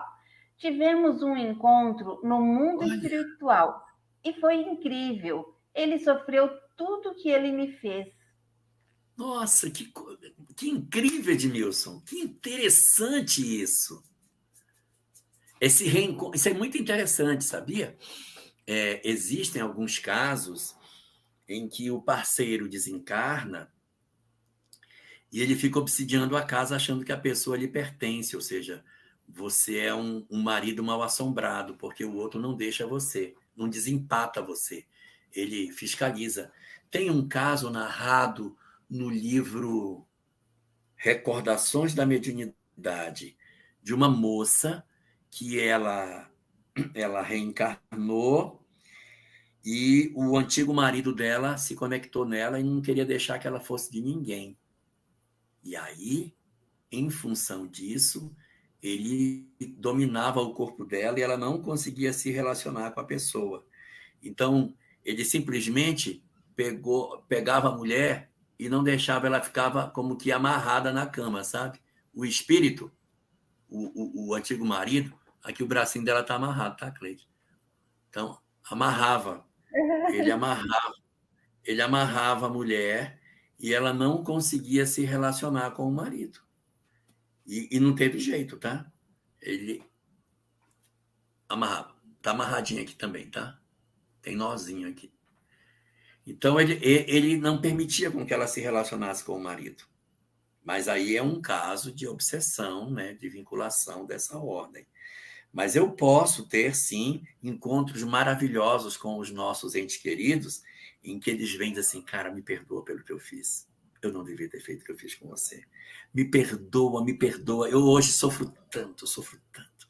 Dói tanto em mim quando eu me lembro do que eu fiz, quanto eu machuquei você. Me perdoa, eu preciso estar perto de você. E isso é lindo. Então, Edmilson, você tem uma história muito bonita para contar, porque é isso mesmo. É o princípio da reciprocidade. A gente faz, a vida depois nos acha e a gente sente muito daquilo que a gente produziu. Ah, olha, a Cláudia diz o seguinte: e da consciência não dá para fugir. Ah, sim, ele estava falando, deve ser na hora dos cárceres afetivos, né? Do cárcere você foge. Mas a gente vai ver isso no mês que vem, se Deus permitir. Eu estou muito velhinho, mas talvez eu resista até o próximo mês. Aí no mês que vem, a gente vai ver os cárceres afetivos, mas eu vou adiantar. Do cárcere as pessoas fogem. Olha, nós temos uma pergunta aqui, ela da Marta. Num relacionamento, quando a pessoa sofre abandono afetivo sofre muito, muita tristeza e decepção. Ela pode desenvolver um câncer? Sim, no livro 6 da obra de Dona Joana, chamado Autodescobrimento, ela tem um capítulo inteiro só com uma tabela de doenças. Um capítulo inteiro onde ela trata sobre esses comportamentos infelizes que muitas vezes a gente desenvolve na busca de tentar trabalhar em nós as emoções sem conseguir. Então a gente vai adoecendo cada vez mais tomado por essas emoções infelizes e quando a gente se dá conta, a gente está engolido por uma doença que não é só o câncer, não, tá? Tem problema de gastrite, tem problema de úlcera, tem problemas de AVC, de alteração da diabetes. Meu Deus, tem uma série de coisas. Mas para quem quer ver isso, de encontrar no livro 6, capítulo 3, eu acho. Capítulo 1 e capítulo 10. Capítulo 1 e capítulo 10 você encontra essa informação. Travou? Eu fui ver lá o capítulo aí. Travou? Travou, mas voltou. Não, peraí. Mas deu para entender. Eu consegui dizer o capítulo? Conseguiu. Mas eu consegui. Mas eu vou dizer o capítulo. É o capítulo 1 e o capítulo 10. Capítulo 1 e o capítulo 10 da obra número 6 da série psicológica chamada Autodescobrimento. Tá bom? É isso. Olha, a Isa não é uma pergunta, mas ela diz o seguinte: pode ocorrer de uma pessoa, por opção, não querer ter esse vínculo afetivo e não sentir nada? Sim, pode. Isso é plenamente possível. A pessoa vive uma vida em que ela se basta, ela não precisa de um parceiro para a sua vida afetiva. Ela, de repente, está canalizando as energias através de um outro canal. A gente poderia, eu sugiro que veja a live 2, porque a live 2 foi sobre as estratégias de canalização, inclusive essa, da pessoa que de repente se transforma, né? se modifica, utiliza as energias de uma maneira específica, ela não precisa de mais ninguém para tocar a vida, ela toca a vida dela. Não sente solidão, né? Não sente solidão. Não é aquela pessoa que ficou, oh, meu Deus, eu não tenho ninguém, todo mundo tem, sou eu que não tenho. Ela não sente isso. Simplesmente vive a vida. Olha, o Sandro, as nossas expiações e provas são escolhidas por Deus? Olha, segundo a doutrina espírita, Sandro, não é Deus diretamente. Quem escolhe as provas são os mentores e nós. Quanto mais atrasado eu sou, mais os mentores e menos eu. Na medida em que eu vou evoluindo, eu vou participando dessas decisões, chego num ponto em que eu discuto junto com os mentores o que é melhor para mim, e chega um ponto em que já estou tão elevado que os mentores só dizem o que você quer que a gente faça para você. Diz aí que a gente vai cuidar. E o espírito é que dita, olha, eu quero nascer assim, assim, assim. Por exemplo, Francisco de Assis, quando decidiu vir, ele deve ter decidido tudo o que ele queria. Não foi ninguém que foi decidindo as coisas para a vida dele. Mas quando, de repente, nós estamos voltando para um processo reencarnatório, a gente dá algumas dicas, alguns pitacos no planejamento, mas é pouco pela nossa evolução. E quando a gente está muito comprometido, a gente só ouve o que os mentores dizem, porque a gente não tem condição de decidir nada. A gente está todo comprometido, ou a gente é muito ignorante, muito ingênuo ainda, então os mentores é que tomam a dianteira desse processo. Elahá, então vamos aqui, ó. Alexandra, Alexander, isso. Minha esposa é evangélica, tem mediunidade, porém não aceita a comunicação com espíritos. Como fazê-la estudar a mediunidade, já que isso está afetando o nosso lar? Peça para ela ingressar na igreja, no grupo de dons. O ideal seria que ela participasse de uma igreja pentecostal. Porque as igrejas, elas se dividem fundamentalmente em dois grandes braços: as tradicionais e as pentecostais. As tradicionais são aquelas em que não tem manifestação do Espírito Santo.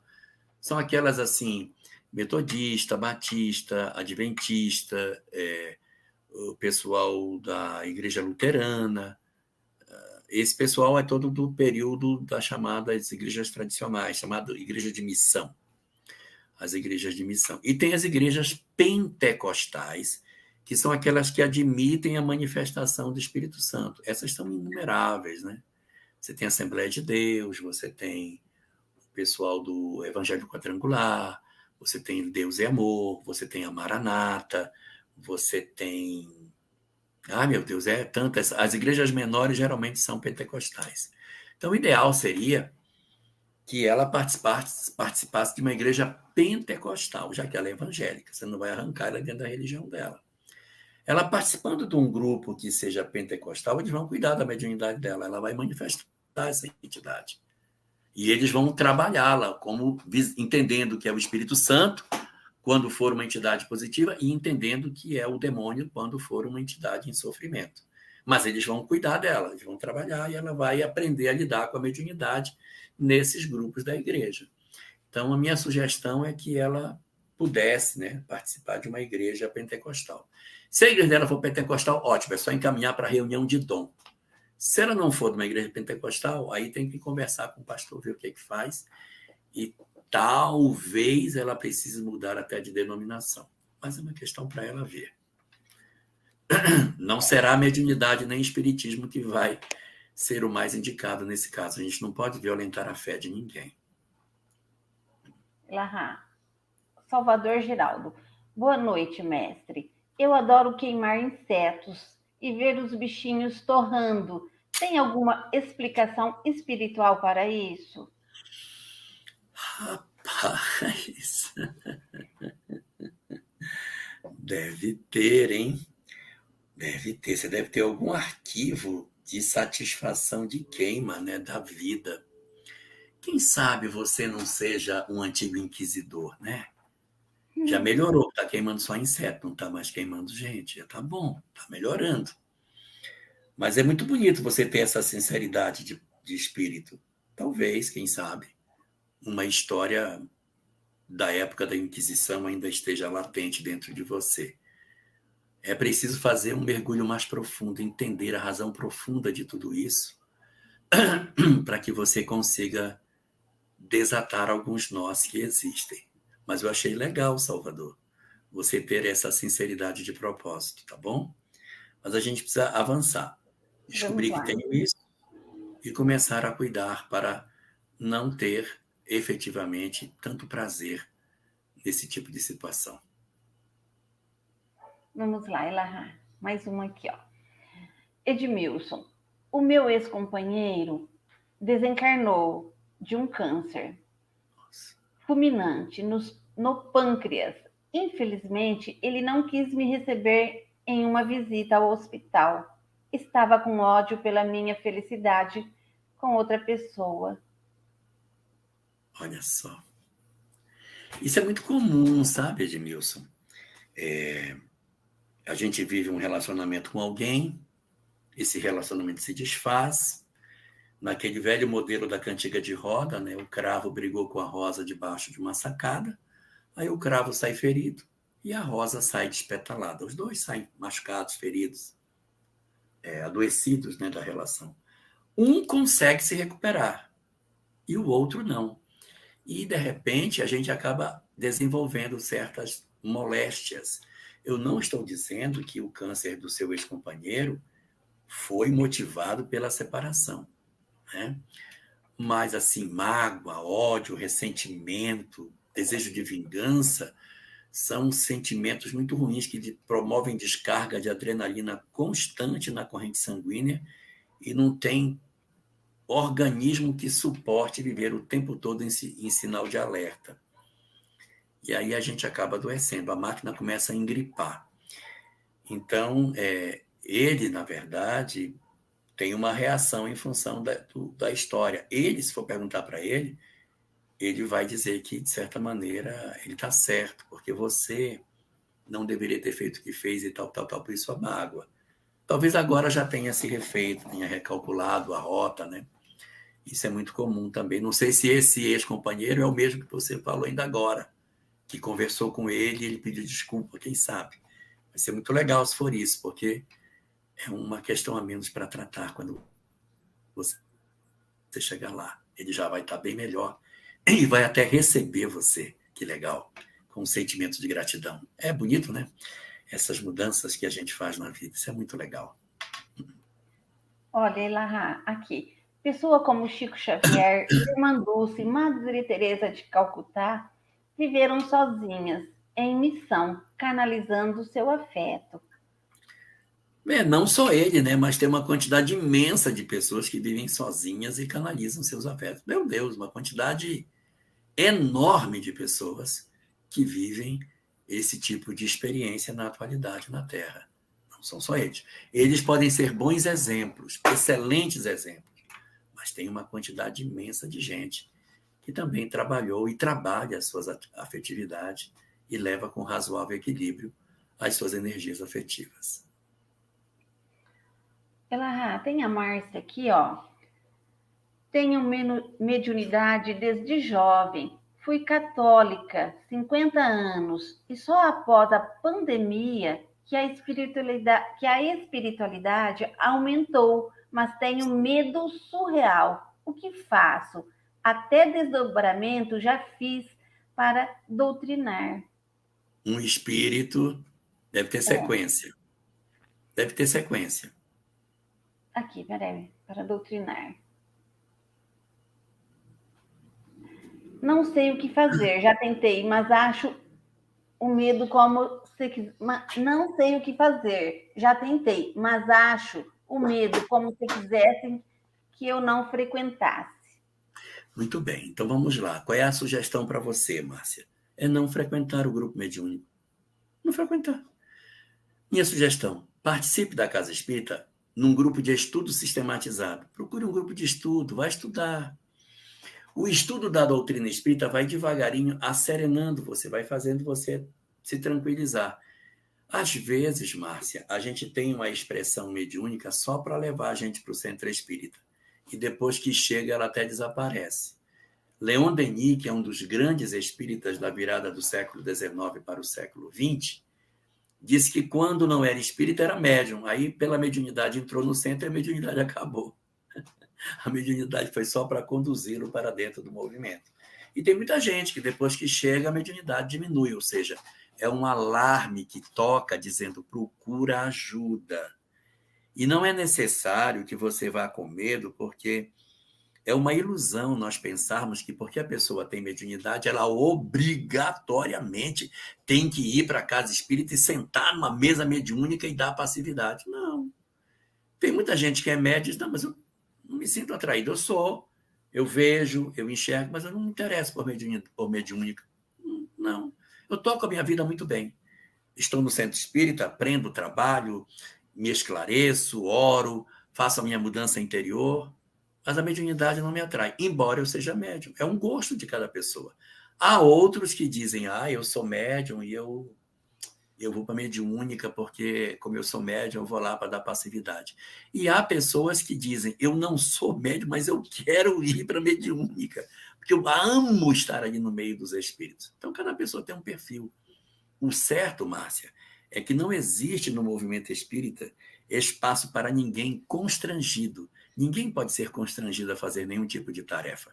A gente faz aquilo que gosta. A Cleide, por exemplo, faz o que ela gosta no movimento espírita. E eu faço o que eu gosto no movimento espírita. Eu, por exemplo, quando era menino novo, assim, da idade da Cleide, lá pelos meus 18 anos, meus 17, 18 anos, o centro espírita que eu participava ia muito num leprosário. Eu nunca fui. Não gosto dessa tarefa. Eu não gosto de ir, não gosto de ir, não me sinto bem, não quero ir, não vou. Nunca fui. Nunca fui. ia fazer aquelas caravanas da juventude, vocês vão lá na colônia ranceniana? Pois é, eu não vou. Eu não ia, nunca fui. Mas eu gostava de outras tarefas, então eu gosto de umas coisas, eu não gosto de outras. Você tem o direito de gostar de umas coisas e não gostar de outras. E a mediunidade não é imposição para ninguém. Você pode ir e, evidentemente, se fazer na casa espírita, representar nas tarefas que você gostar, tá bom? Eu sugiro só que você estude no estudo sistematizado, para pegar uma visão bem legal do que seja o espiritismo. Olha, a Janete, nós temos tempo ainda, Elahá? Temos mais algumas perguntas. Quem manda é você, né? É você que manda. Então vamos lá. A Janete, ó, Elahá, boa noite. Os filhos pagam pelos erros dos pais? Isso está respondido no livro de Ezequiel, acho que é o capítulo 35 ou 29, um dos dois, em que Ezequiel diz assim: está na hora de pararmos com essa coisa de dizer que os pais comeram uvas verdes e os filhos nasceram com os dentes estragados. Cada um de nós responde pela sua própria história. A inspiração para isso está num versículo que está no livro de Êxodo, no capítulo 20, quando na leitura dos 10 mandamentos existe uma parte da leitura que diz assim: eu sou o Senhor teu Deus zeloso que vos tirei do Egito, a casa da servidão.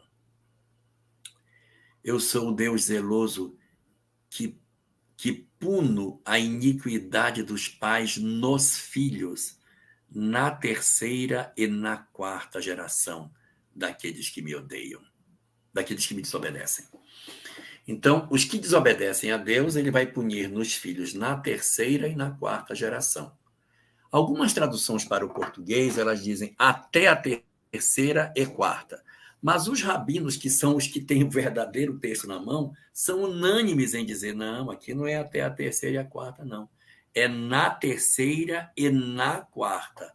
Aí você vai dizer, sim, mas do mesmo jeito, vai punir o pai no filho.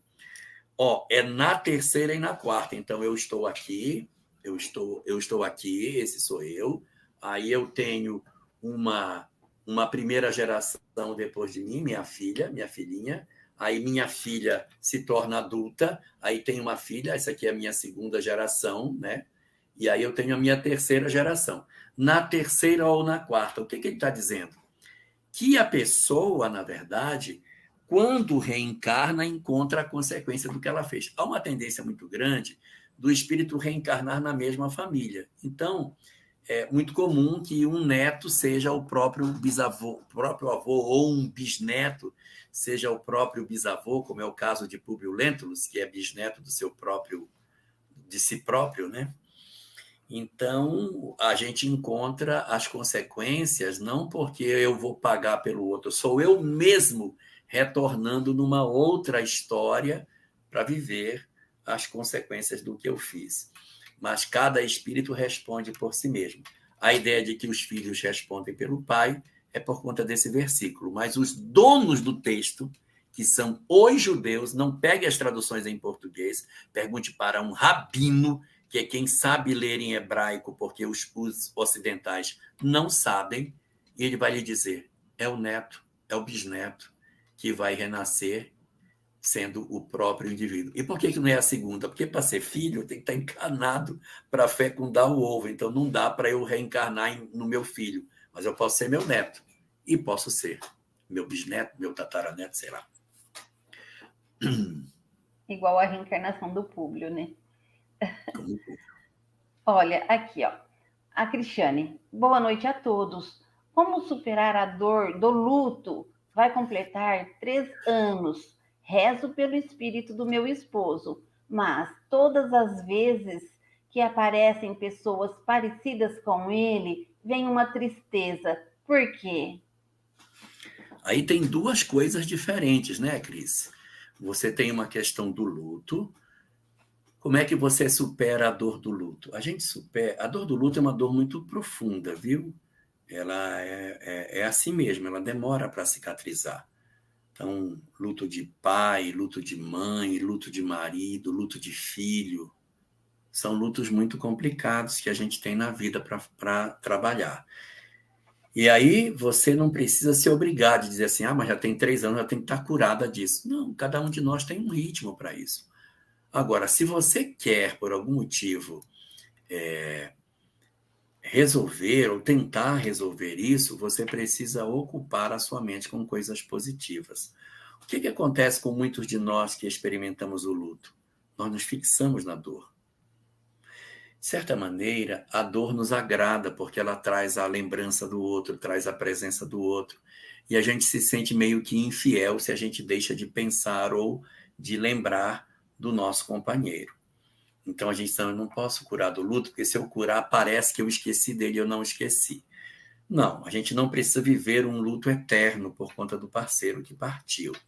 Mas o que a gente faz para tentar resolver isso? A gente procura se envolver em coisas que movimentem a nossa emoção de maneira positiva. Minha sugestão para isso são trabalhos assistenciais. Trabalho na casa espírita para atendimento a famílias carentes e tal. Por quê? Porque a gente esquece da nossa dor, cuida do outro, se sente importante.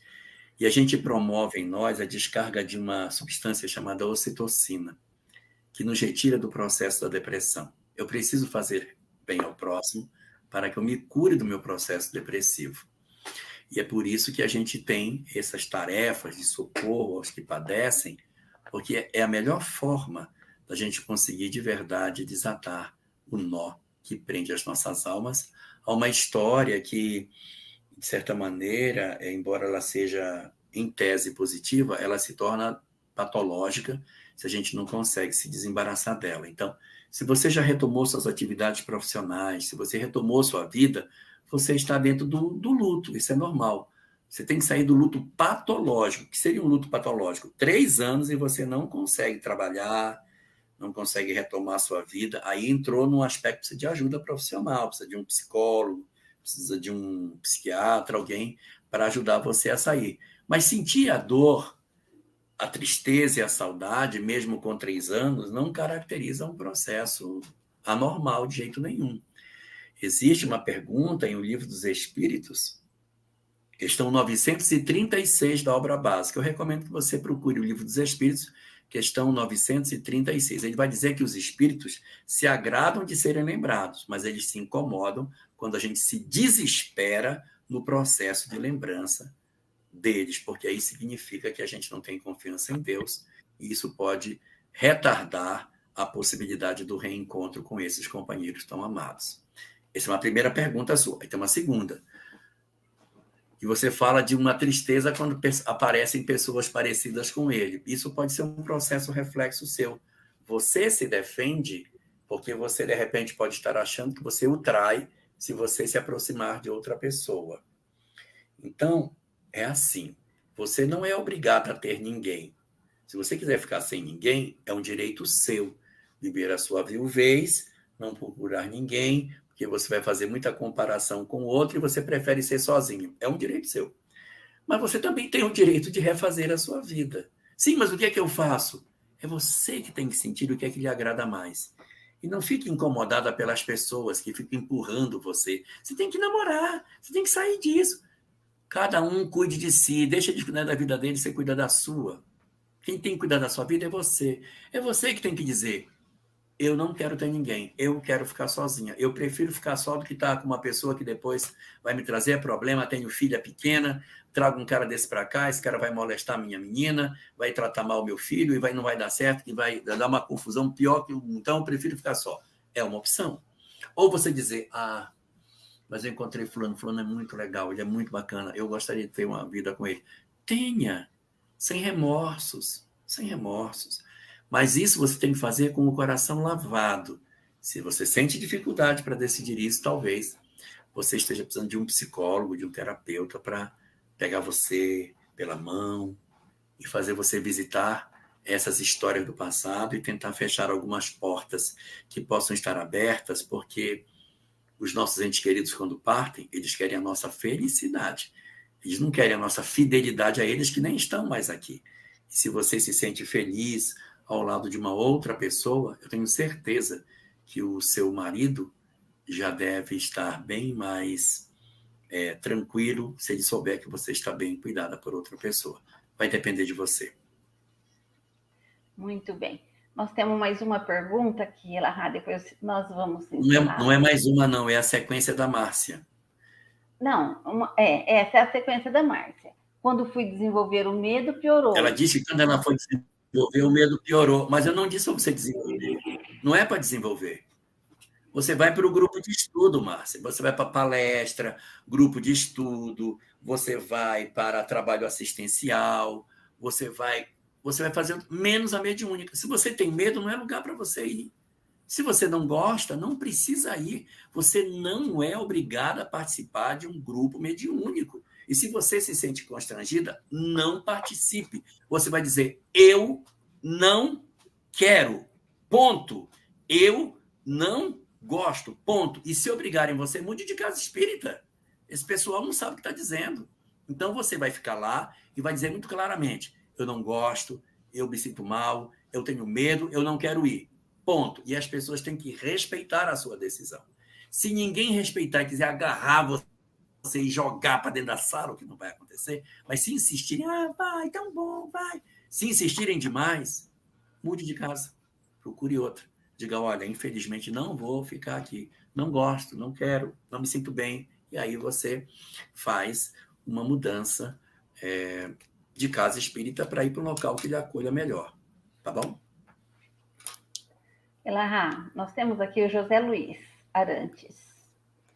Boa noite, meus irmãos. Gostaria de saber que quem foi médium e desencarnou continua trabalhando no mundo espiritual como médium? Não obrigatoriamente. Tem muita gente que era médium aqui, desencarnou e não é médium lá. Não é? Quando a gente pega no livro dos médiuns, lá no final, num local chamado vocabulário, o que é médium, Kardec diz que médium é que serve de intermediário entre os espíritos e os homens. Então, no conceito de Kardec, só tem mediunidade do lado de cá, nem tem mediunidade do lado de lá. Mas a obra de André Luiz nos traz médiuns no mundo espiritual, como Luciana, no livro Libertação, e a obra de Divaldo Franco traz 200 mil exemplos de médium no mundo espiritual. Mas não é obrigatório que a pessoa, porque é médium aqui, vai ser médium lá. Às vezes não, foi médium aqui e lá não é mais. Mas tem gente que desencarna na condição de médium aqui, transfere-se para o mundo espiritual e continua médium. Aí você vai me perguntar, médium como? Está todo mundo no mundo espiritual? Aí é que está. O mundo espiritual é uma cebola, ele tem várias camadas, então você tem padrões mais elevados e padrões mais densos. E nem todo mundo se enxerga no mundo espiritual. E daí uma entidade que vai servir de veículo para uma mensagem numa região trevosa, ela, de certa maneira, vou dar entre aspas aqui, ela incorpora. Ela recebe uma comunicação de uma entidade que está lá no mais alto, que não seria nem vista pelos companheiros que estão ali naquele lugar. Ela sente o pensamento do mais alto e traduz na vibração do padrão daqueles que vão ouvi-la. Então, você tem ali uma comunicação mediúnica em que um espírito mais elevado se utiliza de um espírito mais densificado para passar uma comunicação. Isso pode acontecer, tá? Mas não é obrigatório que quem é médium aqui recebe um carimbo do lado de lá e vai ter que ser médium obrigatoriamente. Acho que nossas perguntas aqui acabou. Estava tão bom, tão gostoso. Eu ficaria ouvindo aqui até amanhã. Tem mais uma aqui, ó. Deixa eu ver, a Camila. Mas não é pergunta da Camila, não. Olha, a comunicação de dar por perispírito e perispírito, assim a mediunidade entra entre as regiões. Ela está dizendo assim, a comunicação se dá de perispírito para perispírito. Então, por isso que eu posso ter comunicação no mundo espiritual. Eu tenho um perispírito bem mais elevado, conectado num perispírito também, mas menos elevado, e aí ele é médium no mundo espiritual, porque de uma região elevada vem uma comunicação para uma região mais densa. Tá bom? É isso. Tá bom. Está muito bom, podia ter mais perguntas, ficaríamos aqui até amanhã. Mas as perguntas acabaram e nós vamos encerrar o nosso programa, agradecendo ao nosso querido Elahá, com tantos ensinamentos aqui para nós. Muito obrigado, muita gratidão, agradecendo a todos os nossos participantes aqui do chat. E para encerrar a nossa live, o Elahá vai fazer uma prece. Então vamos orar.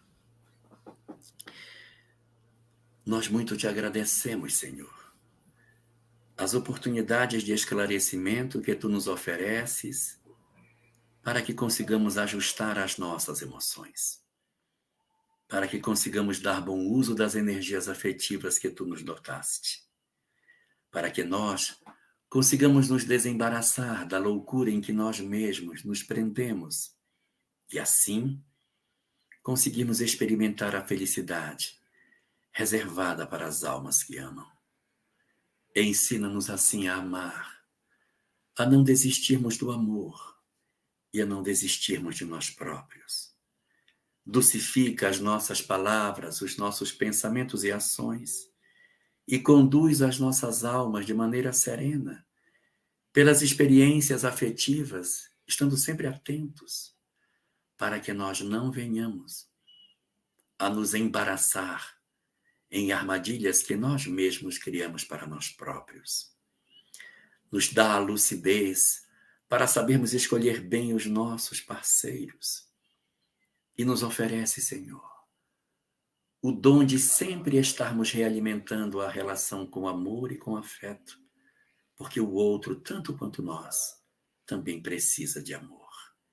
Ensina-nos assim a nos dedicarmos, a amarmos e a fazermos o que já sabemos, para que, enfim, nos libertemos da loucura, das encarnações de baixo teor vibratório e nos tornemos, assim, almas capazes de verdadeiramente colaborarmos no mundo em que vivemos.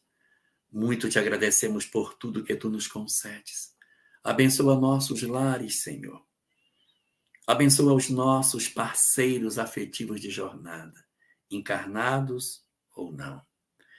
Abençoa nossos pais, nossos irmãos, nossos filhos e todos aqueles que estão vinculados com a nossa história de vida.